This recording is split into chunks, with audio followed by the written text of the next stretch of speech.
नमस्कार। मैं आज आप लोगों को कारक समझाने का प्रयास कर रही हूँ। मुझे उम्मीद है आप एक बार सुनेंगे और ध्यान से सुनेंगे और कुछ चीज़ें आप नोट भी कर सकते हैं, तो आपको कारक समझ में आ जाएगा।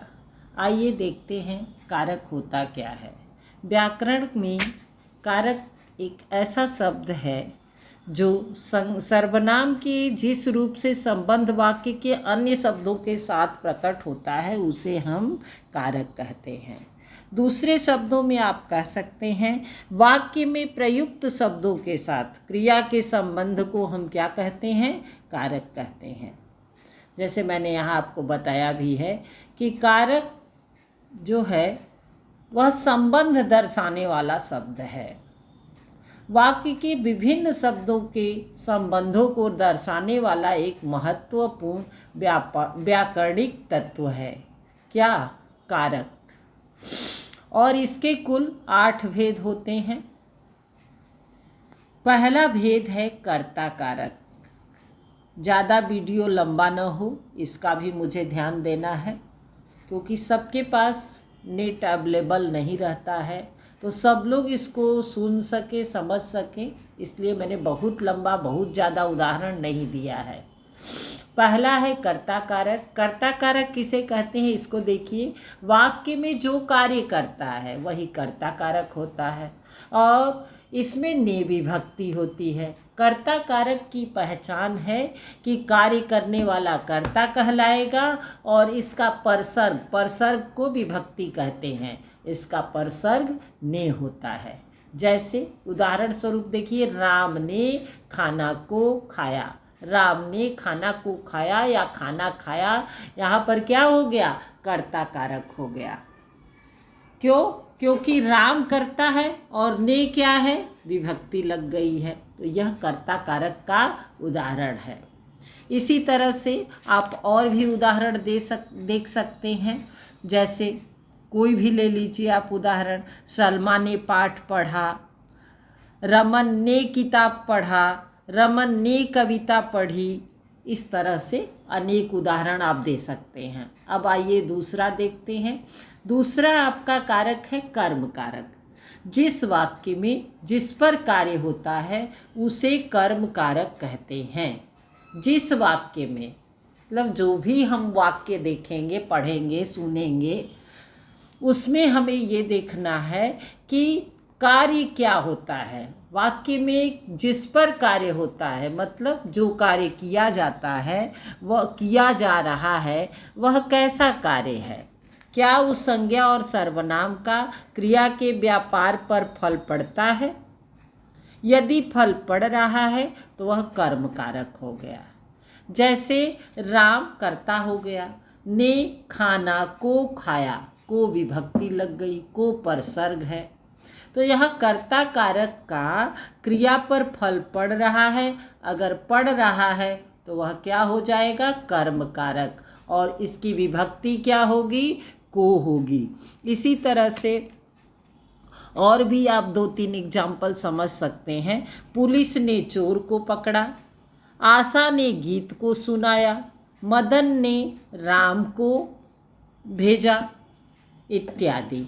अब आइए तीसरा भेद समझते हैं। तीसरा है आपका करण कारक।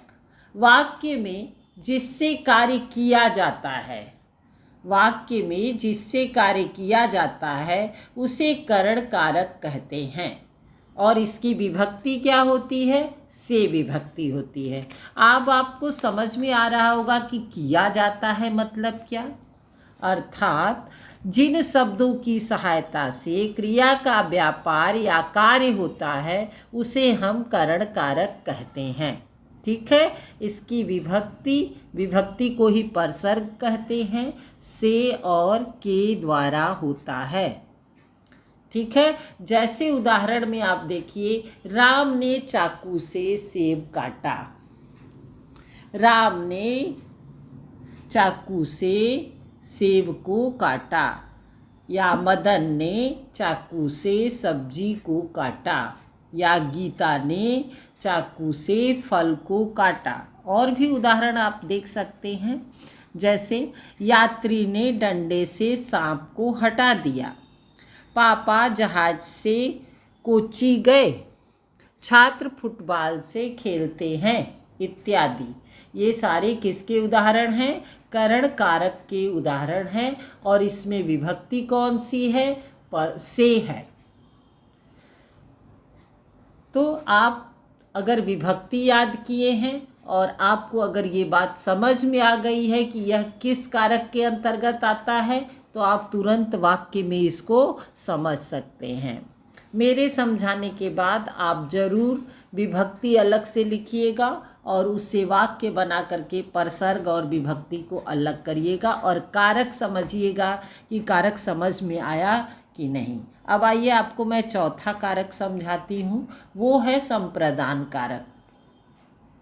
संप्रदान कारक है क्या, पहले ये समझिए। वाक्य में जिसके लिए कार्य किया जाता है उसे संप्रदान कारक कहते हैं।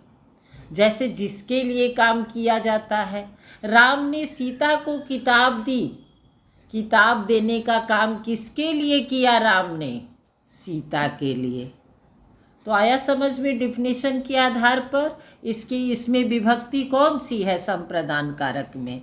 संप्रदान कारक की विभक्ति आपकी होती है को, के लिए, के हेतु, के वास्ते।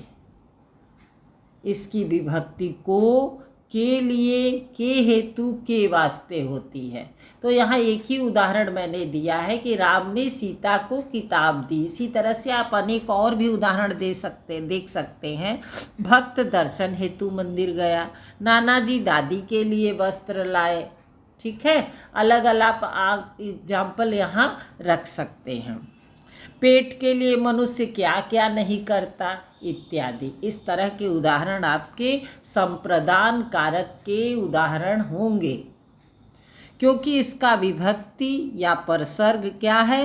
को है, के लिए है, के हेतु है, के वास्ते है। अब आपका अगला आता है अपादान कारक। अब अपादान कारक क्या है इसको देखिए। अपादान की क्या परिभाषा दी गई है? पहले आप परिभाषाओं को याद करिएगा, परसर्ग को याद करिएगा, फिर उसके एग्जाम्पल आप खुद से भी लिखिएगा। दो एग्जाम्पल भी अगर प्रैक्टिस करते हैं, दूसरे दिन 5, पहले दिन 2, तो ये भी आपके लिए बहुत लाभदायक होगा। अपादान कारक की डिफिनेशन है, परिभाषा है, वाक्य में जिससे अलग होने का भाव हो उसे अपादान कारक कहते हैं। अलग होने का मतलब उससे दूर हो जाना। यहाँ पर भी से विभक्ति से पहचाना जाता है। इस कारक को भी से विभक्ति से पहचाना जाता है। अब आपको लग रहा होगा कि करण में भी से है, इसमें भी से है, लेकिन दोनों में काफ़ी अंतर है। कैसे अंतर है आप बताइए? वहाँ अलग होने के यहाँ अर्थ है, वहाँ पे अलग होने के अर्थ में नहीं है। जैसे मैं कह दूँ कि राम गांव से शहर गया, या दूसरा उदाहरण आप बना लीजिए कि दूध वाला गांव से शहर में बस गया। तो यहाँ पर क्या हो गया? अपादान कारक हो गया, क्योंकि वह क्या हो गया? अलग हो गया, दूर चला गया। तो दूर होने के संदर्भ में आपका कौन सा कारक आ रहा? अपादान कारक। अब 6 वाला जो है, 6वां कारक संप्रदान कारक है। वाक्य में जिसके लिए कुछ किया जाए वह संप्रदान कारक होता है। इसका परसर्ग को, के लिए, के हेतु, वास्ते, के वास्ते होता है। जैसे माँ ने पंडित जी को खाना दिया। माँ ने पंडित जी को खाना दिया। संप्रदान कारक का और भी उदाहरण आप लिख सकते हैं, देख सकते हैं। भक्त दर्शन हेतु मंदिर गया। पेट के लिए मनुष्य क्या क्या नहीं करता इत्यादि। इसी आधार पे और भी एग्जाम्पल आप लोग वाक्य में और परसर्ग के द्वारा आप बनाइएगा। 7वां आपका है कारक का भेद, संबंध कारक। संबंध नाम से ही स्पष्ट है कि संबंध किसी न किसी से इसमें होगा। के द्वारा होगा, का के द्वारा होगा, की के द्वारा होगा या न ने के द्वारा होगा। तो इसमें संबंध में जो है इस तरह का संबंध दिखाया जाएगा और आपको समझाया जाएगा। जैसे इसमें देखिए इसका परिभाषा है, एक संज्ञा या सर्वनाम की दूसरी संज्ञा या सर्वनाम के साथ संबंध बताने वाला पद को संबंध कारक कहते हैं। अब यहाँ पद आ गया, आप सोचेंगे पद क्या होता है। तो व्याकरण में जब भी हम वाक्य बनाते हैं तो अगर वह है तो वह सर्वनाम पद हो गया, यदि व्यक्ति का नाम है संज्ञा पद हो गया, अगर खाना पीना खेलना चलना हंसना है वो क्रियापद हो गया, कि विशेषण अच्छा बुरा लंबा छोटा इत्यादि है तो वो विशेषण पद हो गया। अर्थात वाक्य में जब प्रयोग शब्द वाक्य में प्रयोग किया जाता है तो वह पद कहलाने लगता है। अब उसके बाद आप उदाहरण देखिए क्या होगा, तुम मेरी पुस्तक पढ़कर देखो। अब यहाँ पर कैसे संबंध हुआ, मेरी पुस्तक पढ़कर देखो, यह मेरा घर है।